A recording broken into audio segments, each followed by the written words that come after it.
Jake Morrison walked through the halls of the academy on the moon called HFY 4. The building was huge and made of strange materials that glowed softly in the purple light from outside. He had been working here for 2 months now, helping human students adjust to learning with aliens from across the galaxy. The academy was home to more than 200 students from different planets. Some were tall, some were short, some had fur, and some had scales. Jake was one of only 5 humans in the entire place. His job was simple in theory but hard in practice. He had to make sure the human kids were safe and help the alien teachers understand how humans behaved. Jake was a former military commander from Earth. He was not very tall, maybe average by human standards, but most of the aliens here made him look small. He had short dark hair and calm blue eyes that seemed to take in everything around him. He wore a simple uniform that marked him as staff, not a student. Today he was supposed to watch a class. The head of the academy, an insect-like alien named Click Whistle Hum, had asked him to observe one particular classroom. She walked beside him now, her 6 legs making soft clicking sounds on the floor. "Your student Danny Carter is doing well in most subjects," she said in her strange voice that the translator made sound like wind chimes. "But today's class might be difficult. There are Vracon cubs in that room." Jake knew about the Vracons. Everyone in the galaxy knew about them. They were huge predators from a planet with very strong gravity. Even their children were bigger and stronger than most adult humans. They had sharp teeth, long claws, and a culture built entirely on being strong and dominant. "I have read about them," Jake said. "They sound challenging." "Challenging is a kind word," Click Whistle Hum replied. "They believe strength is the only thing that matters. They do not understand cooperation or kindness the way other species do. We are trying to teach them, but their instincts are very strong." They reached the observation deck, a platform above the classroom where visitors could watch without being seen. Jake took his seat and looked down at the students below. He spotted Danny right away. The 12-year-old boy sat at a desk designed for humans, looking tiny compared to the aliens around him. There were 3 Vracon cubs in the back of the room. They were massive, each one at least 2 meters tall, even though they were probably the same age as Danny. Their skin looked tough like armor, and their yellow eyes scanned the room constantly, always watching, always judging. The teacher was a 4-armed alien named Professor Krell. He belonged to a peaceful species known for being patient and wise. He was starting the lesson, his multiple hands moving gracefully as he brought up holographic images in the air. "Today we will learn about how different species communicate without words," Professor Krell said in his musical voice. "Body language, facial expressions, and gestures all mean different things to different species. Understanding these differences helps us avoid conflicts." Danny was taking notes on his tablet, paying close attention. Jake felt proud watching the boy. Danny had adapted well to the academy. He was brave to be here, surrounded by aliens who could easily hurt him if they wanted to. But Jake noticed something troubling. One of the Vracon cubs, a large male, was staring at Danny with clear hostility. His name tag identified him as Krovar. The cub's lips kept pulling back to show his teeth. His claws flexed open and closed repeatedly. Jake had seen enough predators in his life to know what that meant. Krovar was thinking about attacking. Professor Krell continued the lesson, apparently not noticing the tension. For example, when humans smile, it usually means they are happy or friendly. But for Vracons, showing teeth is a sign of aggression or a challenge. Krovar leaned toward the other Vracon cubs and growled something too quiet for the translator to pick up. The other cubs made rumbling sounds that might have been agreement or laughter. Jake felt his muscles tense. His hand moved toward the communicator on his belt. He had spent years in Earth's military, and he knew how to read dangerous situations. This was about to become very dangerous, but he stopped himself from interfering. This was a classroom, and Professor Krell was trained to handle student problems. If Jake jumped in too quickly, it would make the teacher look weak. It might make things worse, so he watched carefully, ready to act if needed. The lesson went on for 20 more minutes. The tension in the room kept growing. Jake could see it in the way Danny's shoulders were tight. The boy knew he was being targeted, but he kept his eyes on his work. He refused to show fear. That took real courage, Jake thought. The kind of courage that had nothing to do with being strong or having weapons. It was the courage to keep going when everything inside you wanted to run away. Finally, Professor Krell divided the students into small groups for an exercise. They were supposed to practice reading body language from holographic videos. Danny ended up in a group with two smaller, gentler aliens. They seemed glad to work with the human boy. Krovar stood up suddenly. His chair scraped loudly across the floor. Every student in the room turned to look at him. "Teacher," Krovar said in his deep, rumbling voice, "this grouping is wrong. I should be with stronger students, not wasting my time with weaklings." Professor Krell's forearm stopped moving. "Krovar, the point of this exercise is to learn from those who are different from you. Your group assignment is correct. Correct for prey? Maybe." Krovar's yellow eyes moved across the room until they locked onto Danny. "That human sits there, taking up space that should belong to real warriors. His kind does not belong in an academy for their betters." The room went completely silent. Even the soft humming of the air system seemed to fade away. Every student watched to see what would happen next. Danny's face turned red, but he did not look away from his tablet. Jake's jaw clenched. He had heard this kind of talk before. Many of the older alien species looked down on humans. They thought Earth's people were weak and primitive. The Vrakons seemed to take it personally that humans existed at all. Professor Krell's voice became firmer. "Krovar, that kind of language is not acceptable here. You will apologize to Danny and sit down immediately." "Apologize?" Krovar's laugh was harsh and mean. "A Vrakon does not apologize to prey. My father taught me that strength earns respect. You cannot respect something that has no strength." Krovar took a step toward Danny's desk. He was using his full height to look as threatening as possible. The other two Vrakon cubs stood up too, standing behind their leader like bodyguards. It was meant to scare everyone in the room, and it worked. Most of the smaller students pressed themselves back against the walls. "Krovar, you are one warning away from being removed from this class," Professor Krell said, but his voice shook slightly. His species did not believe in violence, and everyone could hear that he was not sure how to handle this situation. Krovar heard it too. He smiled, showing all of his sharp teeth. Maybe the human should be removed instead. After all, when something cannot defend itself, should it not be removed from the group? He moved even closer to Danny, now standing right next to the boy's desk. The size difference was shocking. Krovar could probably pick Danny up with one hand. His clawed fingers reached out slowly, hovering over Danny's tablet as if deciding whether to crush it. "What do you say, human? Will you speak up for yourself, or will you run away like the prey animal you are?" Danny's voice was quiet but steady when he answered. "I am not going anywhere." "I have as much right to be here as you do." Krovar's eyes narrowed. "Rights belong to the strong, not the weak. Maybe I need to teach you this lesson myself." A low growl came from deep in Krovar's throat. It was a sound designed to trigger fear in anything with a brain. Many of the students in the room made noises of distress in their own languages. Some moved toward the exits. Jake saw Danny freeze completely. The boy was not moving at all now. He was caught between the need to run and the inability to move, locked in place by pure fear. That was enough. Jake stood up and moved toward the exit of the observation deck. Click whistle hum noticed. "Commander Morrison, wait. Professor Krell will handle this." "No, he will not," Jake said calmly but firmly. "That cub is about to hurt a student, and I will not stand here and watch it happen." He did not wait for permission. Jake ran down the stairs from the observation deck. His heart was pounding hard. The door to the classroom opened with a hiss, and he stepped inside just as Krovar's hand moved from hovering over the tablet to reaching for Danny's shoulder. "That is enough," Jake said. His voice was not loud, but it cut through the tension like a knife through paper. Every eye in the classroom turned to look at him. Krovar froze with his hand still in the air. He slowly turned his head to look at the human who had just walked in. Confusion crossed his face. Here was another human, even smaller than the student, walking calmly into a situation where he was clearly outmatched. Professor Krell looked relieved. "Commander Morrison, I was handling a discipline problem." "I can see that, Professor. But maybe I can help." Jake walked forward with calm, measured steps.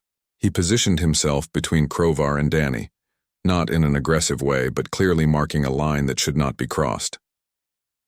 When Jake spoke again, his voice was quiet and almost friendly. "Krovar, is that right? I am Commander Jake Morrison. I would like to talk with you for a moment." Krovar stared down at the human commander with confusion in his yellow eyes. He was used to prey species running away from him. They did not walk toward him calmly and ask to talk. This human was either very brave or very stupid. Another human. Crovar said, his voice full of contempt. Have you come to protect your cub? He made a show of sniffing the air around Jake. You smell strange. There is no fear in your scent. You are either brave or foolish. Neither, Jake replied calmly. I am just a teacher who has seen this situation too many times before. You are trying to prove you are strong by scaring someone you think is weaker than you. It is a natural instinct for your species. Then you understand why I must do this. Weakness cannot be allowed. I understand what you think you need to do, Jake said. His voice was gentle but firm. But understanding something and agreeing with it are two different things. You see, Crovar, you are making a mistake that young warriors from my world often make too. Despite himself, Crovar seemed curious. What mistake is that? You are confusing strength with cruelty. You are confusing dominance with bullying. Jake's eyes never left the young Vracon's face. Real strength does not need to prove itself by terrorizing children. Real dominance is earned through respect, not fear. Crovar's lips pulled back in a sneer. Humans are weak. Everyone knows this. You have no claws, no natural armor, no sharp teeth. On my world, you would not survive a single night.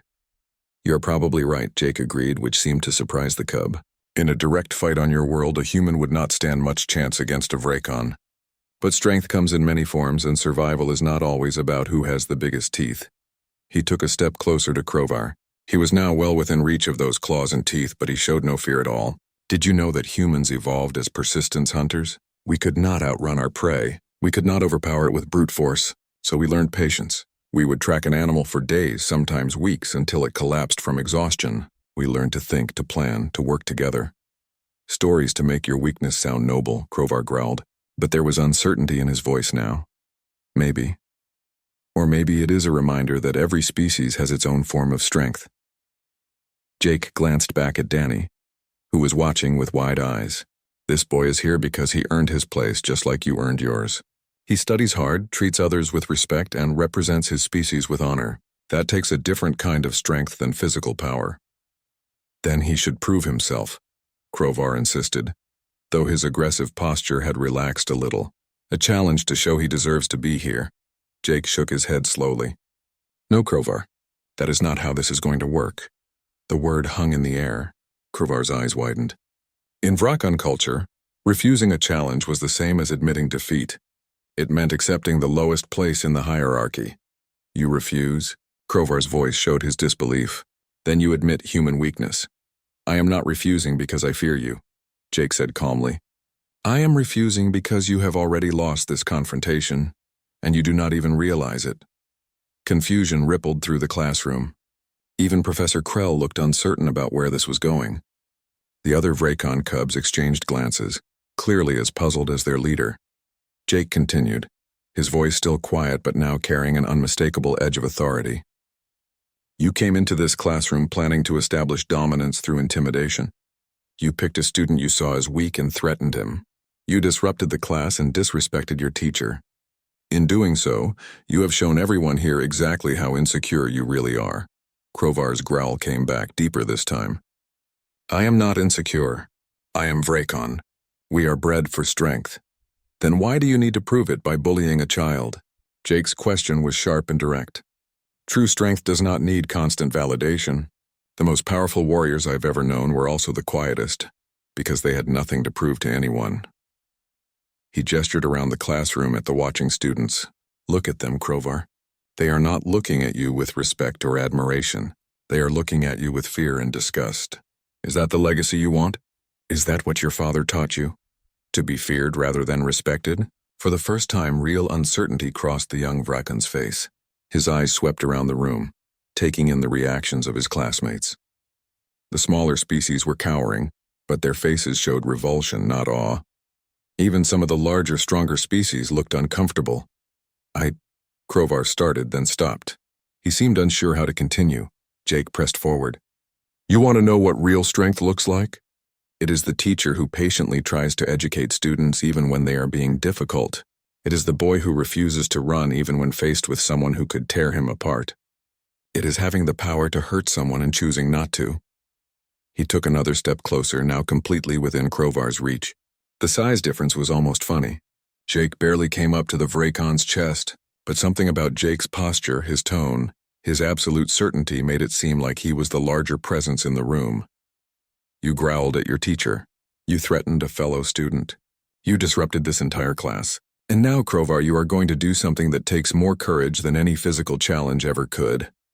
Jake's eyes locked onto the young Vracons with an intensity that made several students gasp.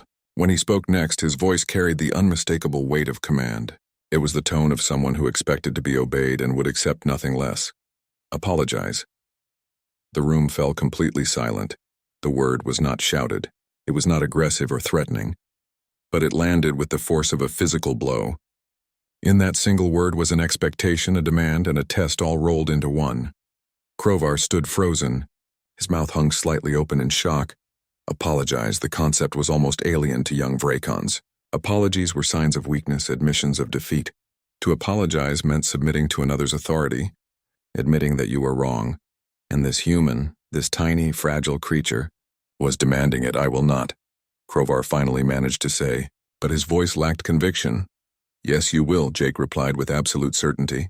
Because you are not just a bundle of instincts and aggression. You are here at this academy to learn, to grow beyond what your biology tells you to do, and right now you have a choice to make. He gestured to Professor Krell and then to Danny. You can refuse to apologize and cling to your pride. You will prove that you are exactly the kind of primitive that many species believe Vracons to be. You will likely be removed from the program and sent home in disgrace.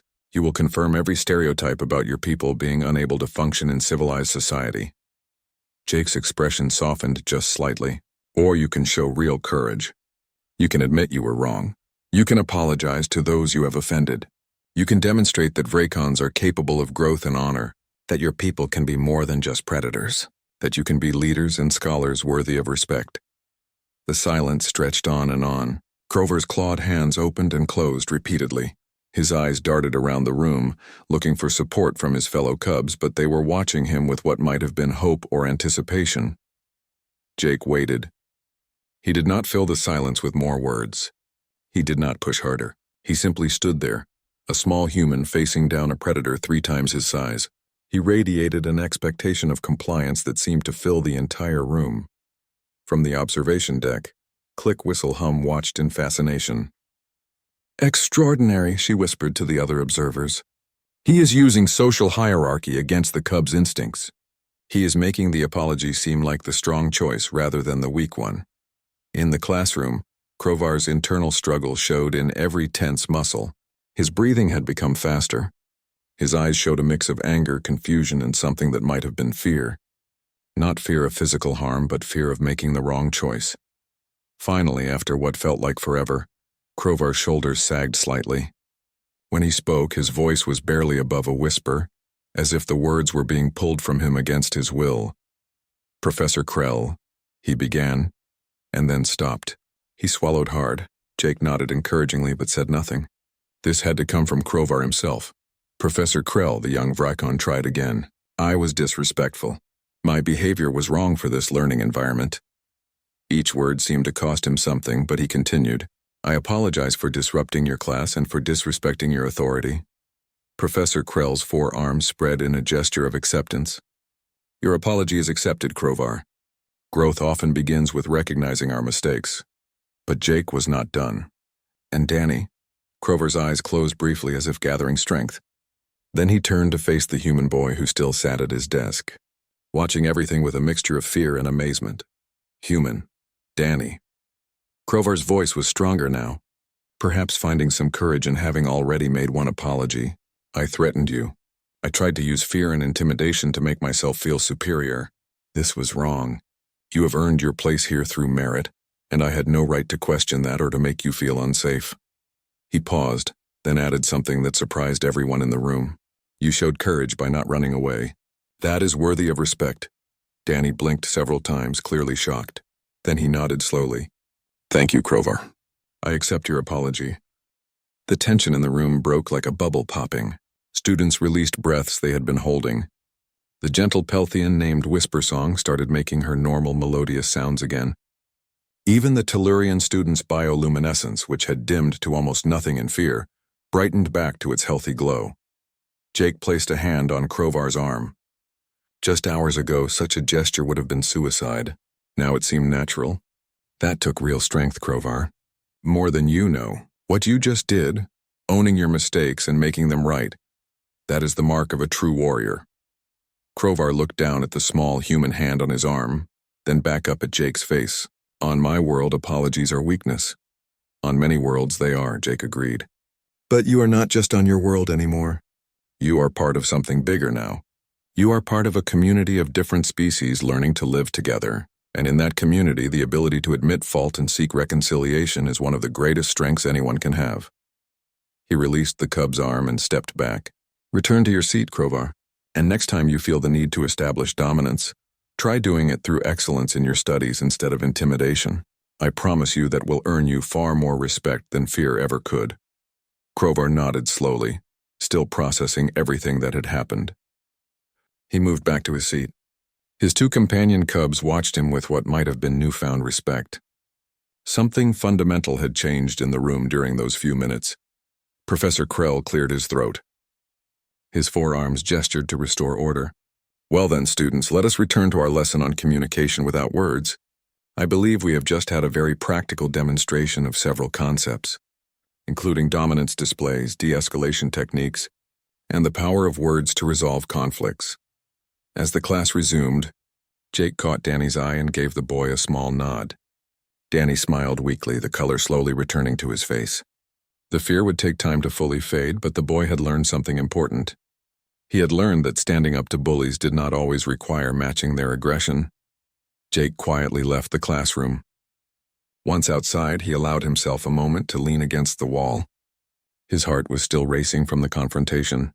Now that the immediate danger had passed, his hands started shaking slightly. The adrenaline was catching up with him.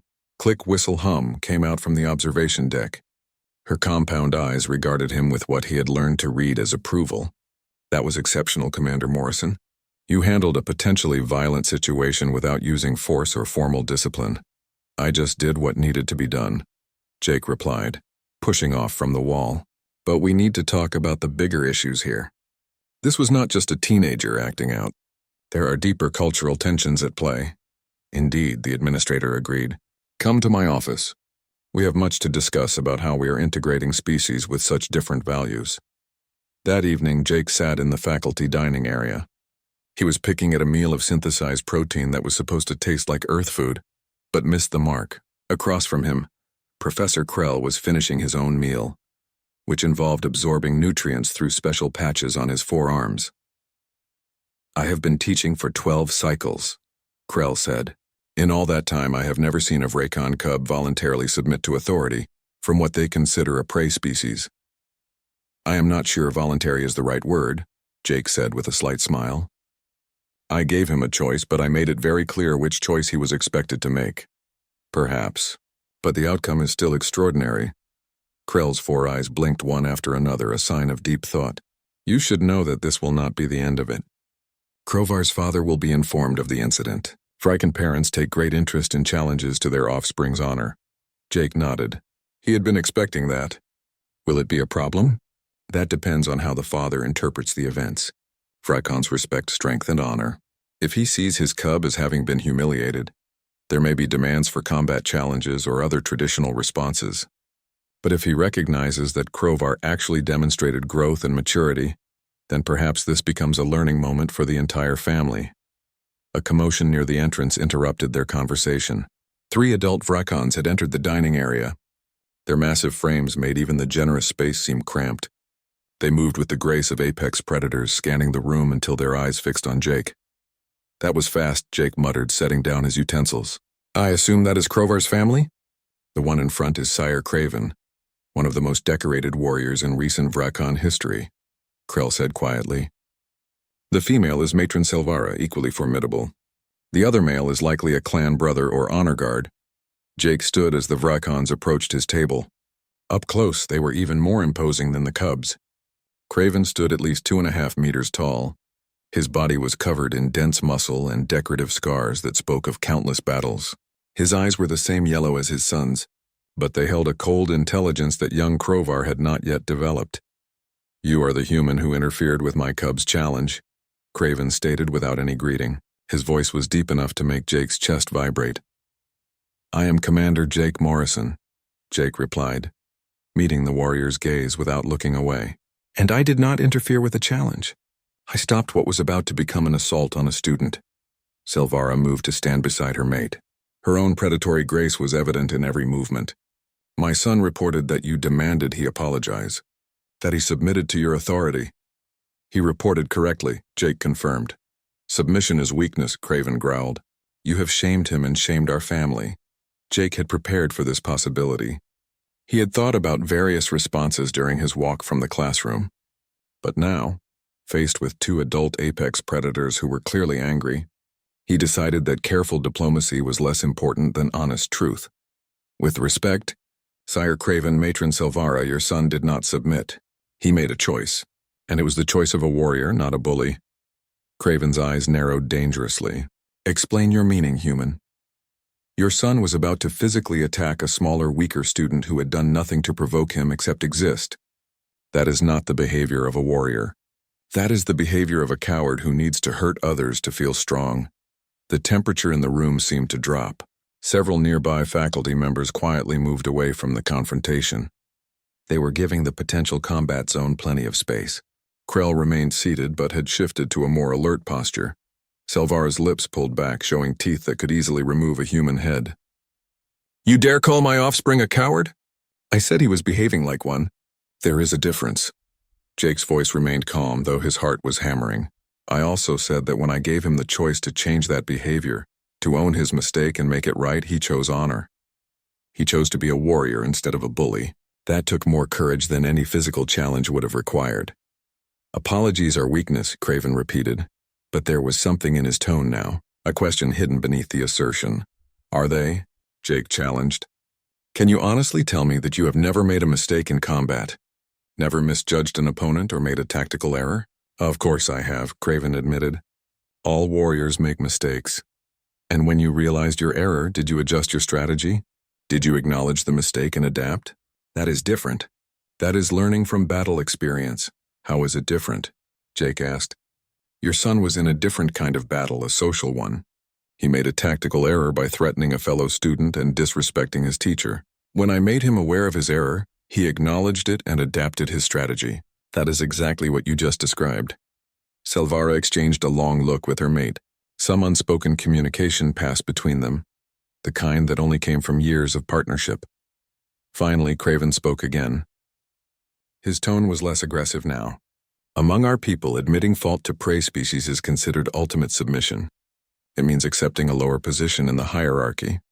And that is exactly the mindset that will limit your species' growth in the galactic community, Jake said bluntly. Not every species is predator or prey. Not every interaction is about dominance and submission.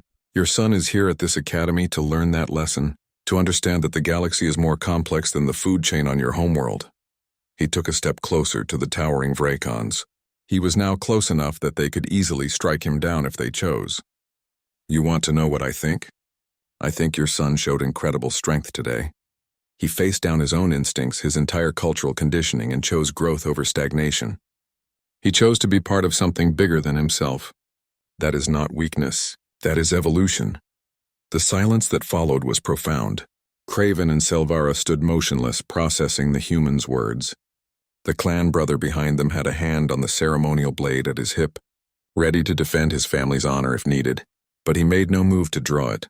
Then, surprisingly, Craven did something Jake had never seen a Vrakon do. He inclined his head slightly. It was not quite a bow, but it was clearly a mark of respect. You speak with the voice of a warrior who has seen true combat, Craven said. Your words have merit. Perhaps my son's teacher was not wrong to place him in this environment. Your son is a good student, Jake told the Vrakon parents.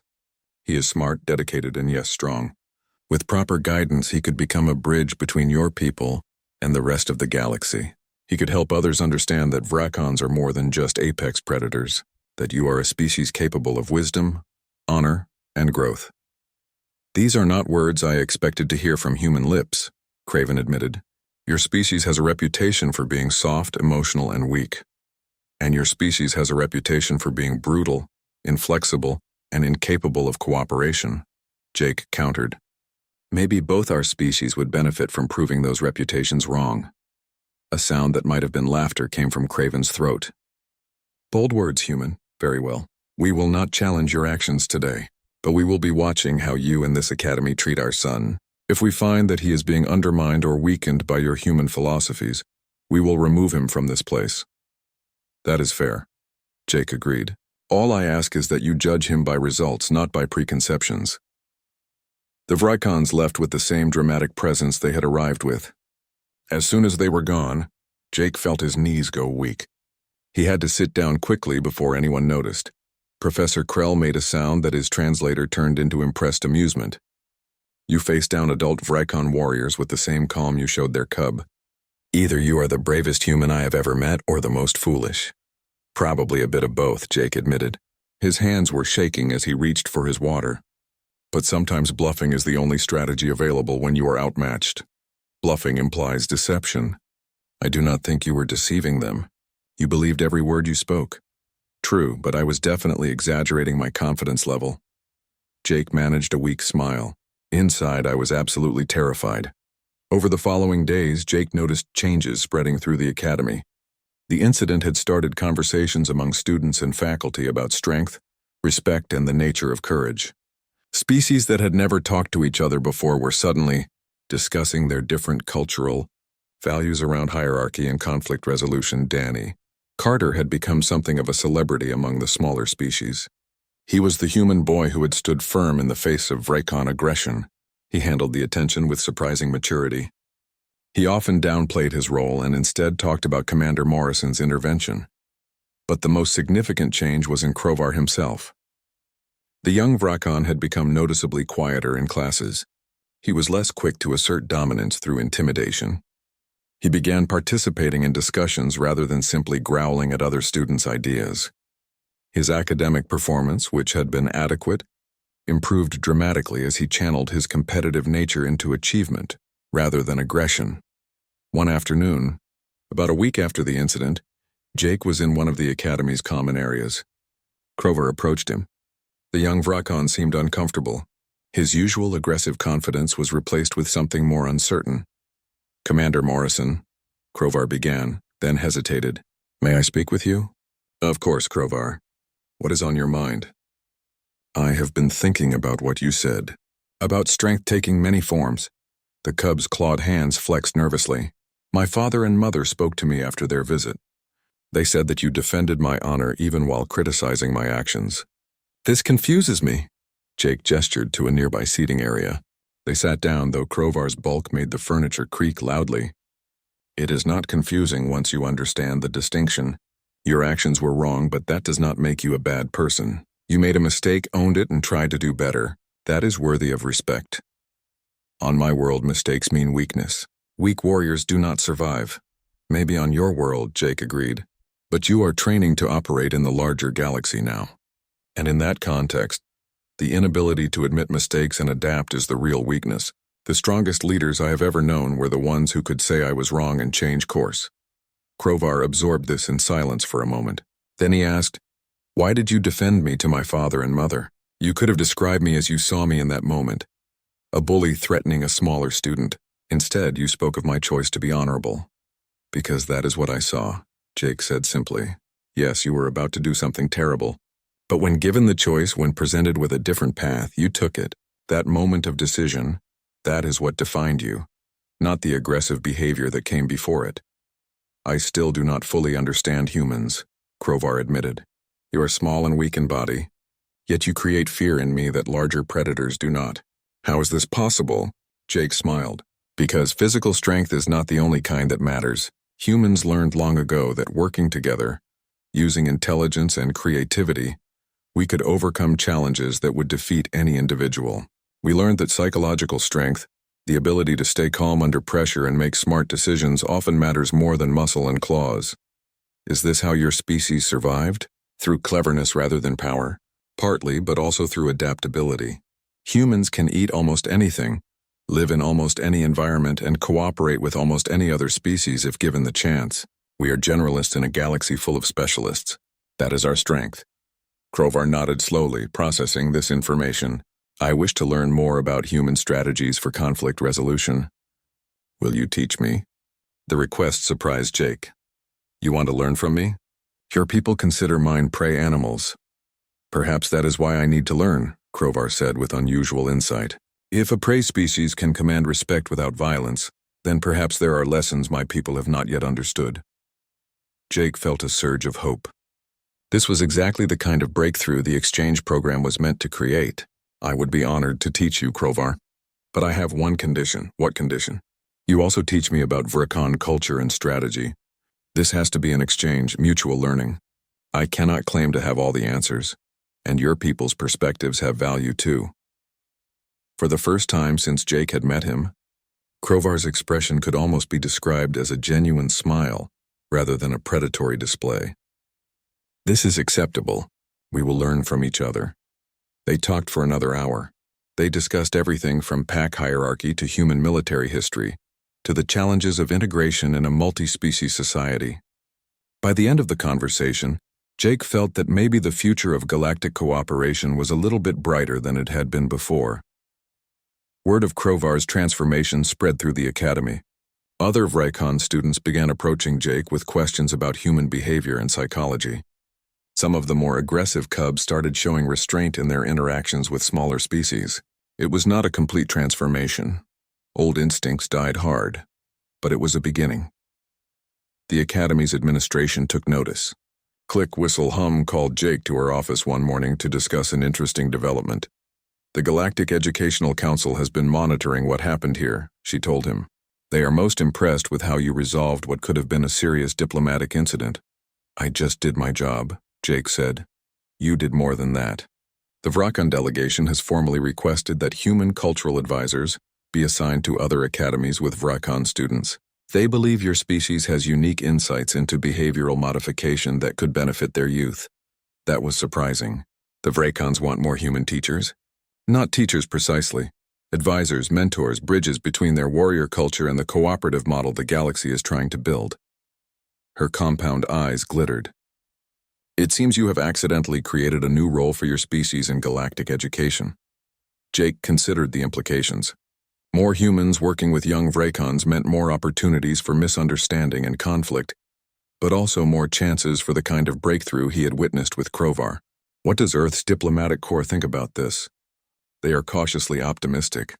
There is recognition that humans have certain psychological and social skills that complement the technological contributions of other species. Your capacity for empathy, combined with a surprising refusal to be intimidated, creates an interesting dynamic. Jake spent the rest of the day thinking about what this might mean. Humans had come to the stars as newcomers, outsiders, the weak species that older civilizations did not quite know what to do with. But maybe weakness was not the right word. Maybe adaptability was. Maybe the ability to find common ground with anyone, to see potential where others saw only threat. That was humanity's real contribution to the galaxy. That evening, he received a message from Earth's diplomatic corps. They wanted his analysis on expanding human educational advisory roles in Vricon space. There would be a conference next week and his insights would be valuable. Jake smiled as he drafted his response. The work continued. The bridges kept being built, one conversation, one student, one transformed perspective at a time. He looked out his window at the purple sky of HFY 4, at the stars beyond. Humanity had come far in just 15 years since achieving faster-than-light travel. They had gone from being alone in the universe to being part of something vast and complex. And maybe, just maybe, they had something unique to offer. Not technological superiority or military might, but something more subtle. 3 months had passed since the incident in Classroom 7. The academic cycle was approaching its end, and the atmosphere at Valorian Academy had changed in ways both obvious and subtle. Jake stood in the main assembly hall, watching students from dozens of species mingle freely. Many of them wore traditional garments from cultures not their own as part of the Cultural Exchange Festival. The event was the culmination of a semester of learning, where students showcased what they had discovered about species different from themselves.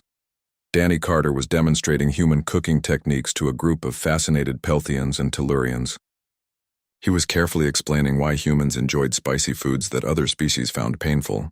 The boy had grown more confident over the semester. His initial fear of the larger species had been replaced by genuine curiosity and friendship. But the most striking transformation was visible at the Vrakon cultural display.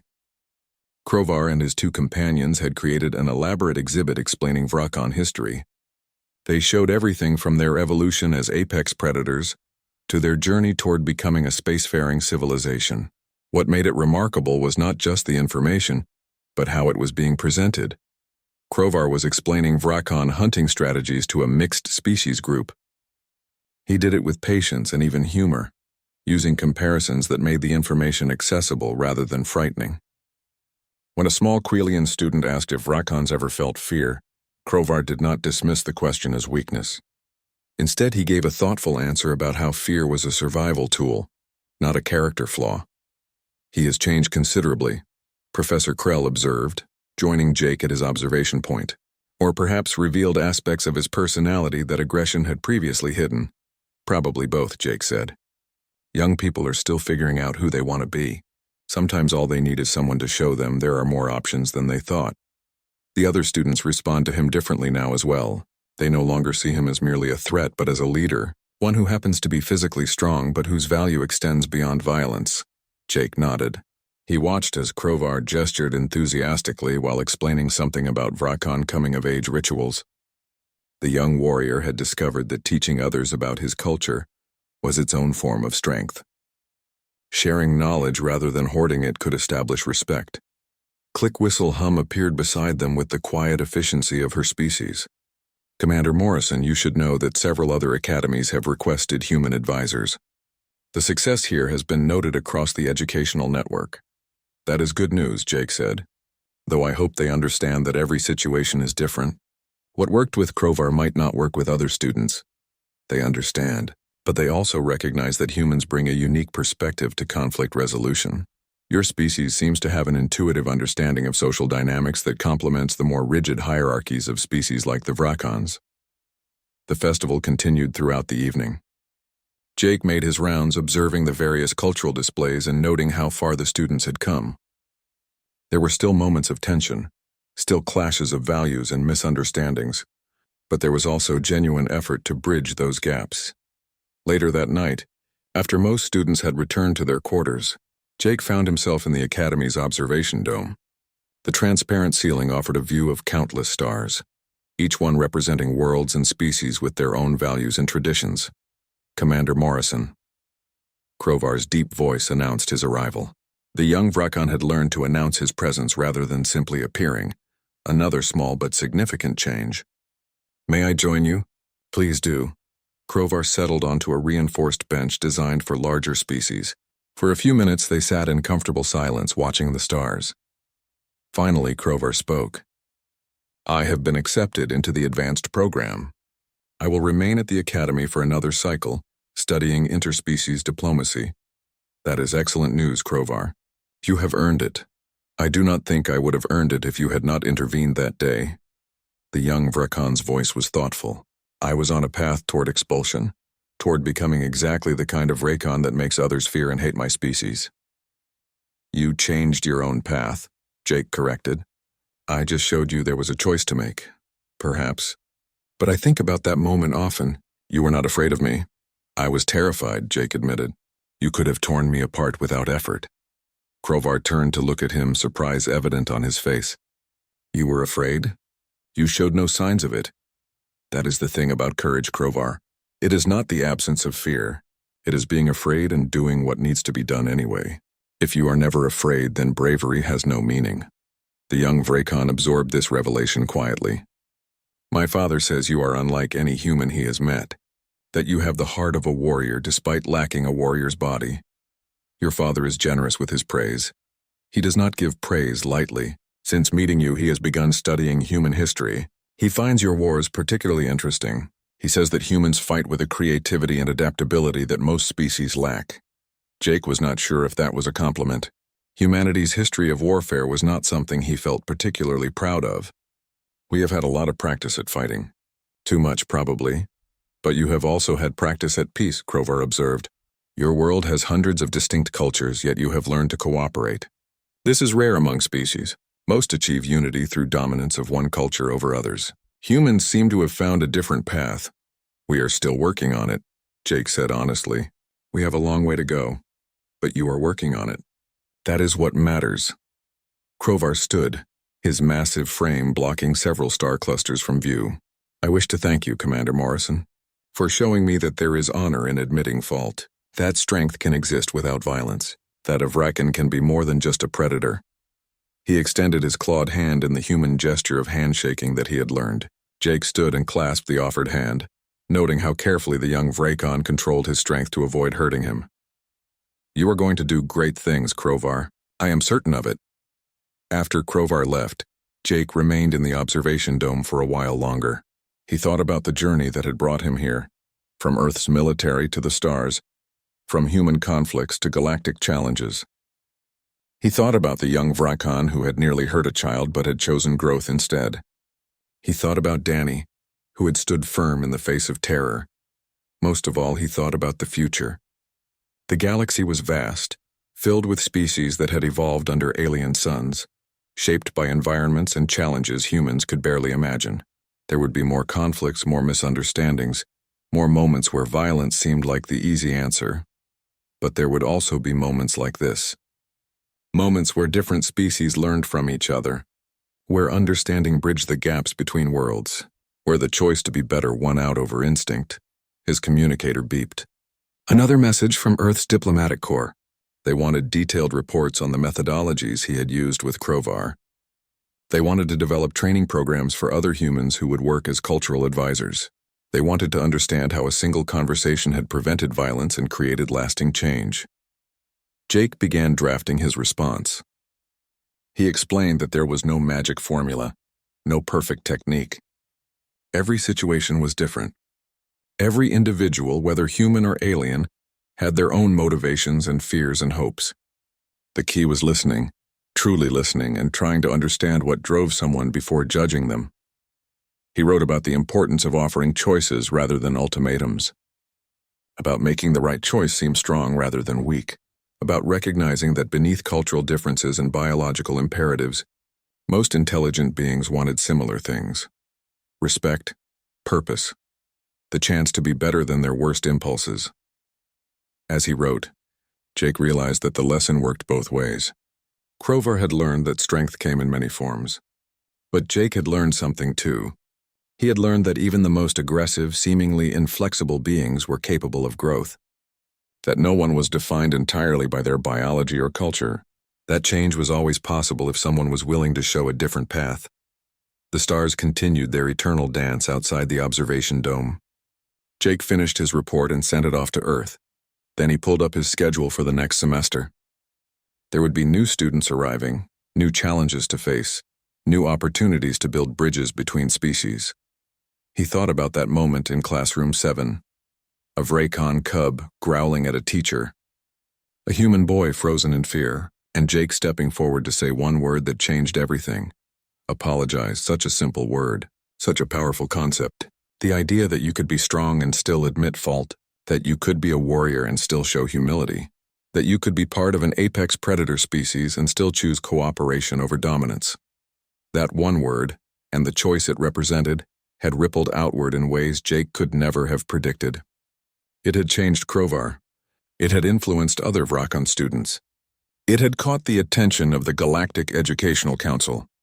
It had opened doors for humanity to play a new role in galactic society. All from one moment, one choice.